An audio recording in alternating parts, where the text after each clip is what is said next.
اور دوران نماز قصداً تحریر کو دیکھنا یا تحریر کو پڑھنا، یاد رکھو یہ درست نہیں ہے۔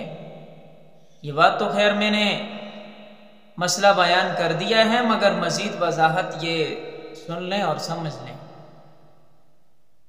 صرف اور صرف تحریر کے اوپر نظر پڑ جانے سے نماز نہیں ٹوٹے گی۔ ہاں، تحریر کا مفہوم ذہن میں آ جائے پھر بھی نماز نہیں ٹوٹے گی، لیکن تحریر کو پڑھنا درست نہیں ہے، تحریر کا تکلم کرنا درست نہیں ہے۔ آپ نماز پڑھ رہے ہوں اور آپ کے سامنے دیوار کے اوپر کہیں تحریر لکھی ہو، خواہ کچھ بھی لکھا ہو، کلمات لکھے ہوں، مقدس کلمات لکھے ہوں، یا اور کچھ اشعار لکھے ہوں، یا کچھ بھی لکھا ہو، بہرحال نماز کے دوران تحریر کو قصداً دیکھنا یا پڑھنا یہ درست نہیں ہے، اس لیے اس سے بچنا ضروری ہے۔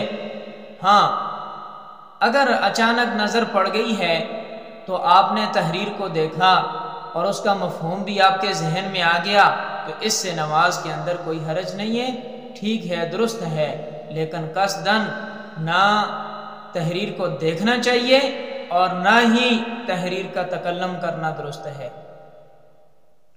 اب یہ بات سمجھ لیں کہ نماز کے اندر اگر ٹوپی سر سے اتر جائے تو دوبارہ سر کے اوپر رکھی جا سکتی ہے یا نہیں؟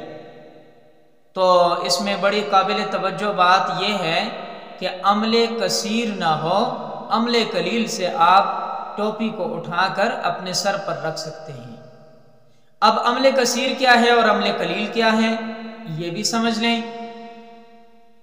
یاد رکھیں، عمل کثیر یہ ہے کہ جس میں دونوں ہاتھوں کا استعمال کیا جائے، یعنی دونوں ہاتھوں کی مدد سے آپ ٹوپی سر کے اوپر رکھ رہے ہوں یا چادر ٹھیک کر رہے ہوں، یا اسی طرح دونوں ہاتھوں کو نماز میں استعمال کیا جا رہا ہے، تو یاد رکھو یہ درست نہیں ہے، اس سے نماز بعض اوقات ٹوٹ جاتی ہے۔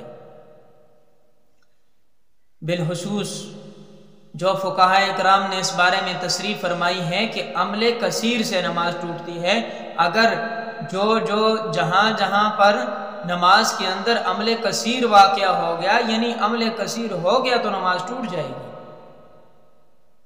اب عمل قلیل کیا ہے؟ عمل قلیل یہ ہے کہ ایک ہاتھ کے ذریعے سے اور ایسے طریقے سے کہ آنن فانن، یعنی جلدی، اتنا اس کے اندر دیر بھی نہ ہو، اور کیا کہتے ہیں، یعنی جو نماز سے باہر والا آدمی ہے وہ یہ معلوم نہ کر سکے کہ یہ نماز سے باہر ہے، بلکہ اس کو یہی معلوم ہو کہ یہ نماز کے اندر ہے، تب تو یہ عمل قلیل ہے۔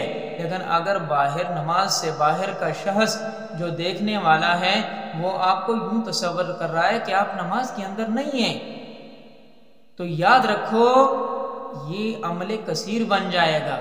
تو ایسے طریقے سے جس میں دونوں ہاتھوں کا استعمال کرنا پڑے، یعنی دونوں ہاتھوں کی مدد کے ساتھ ٹوپی کو سر پر رکھیں، تو یہ درست نہیں ہے۔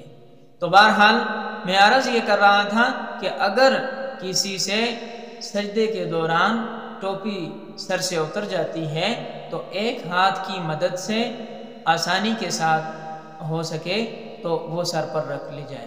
یہ نہ ہو کہ ایک ہاتھ سے نہ ہو رہی ہو، سر پر نہ رکھی جا رہی ہو اور دونوں ہاتھوں کا استعمال کیا جائے، اس کی فقہائے کرام نے اجازت نہیں دی، اس سے نماز خراب ہو جاتی ہے۔ بہرحال تو یہ وہ مسائل ہیں جن کا سیکھنا ہر ایمان والے کی ضرورت ہے۔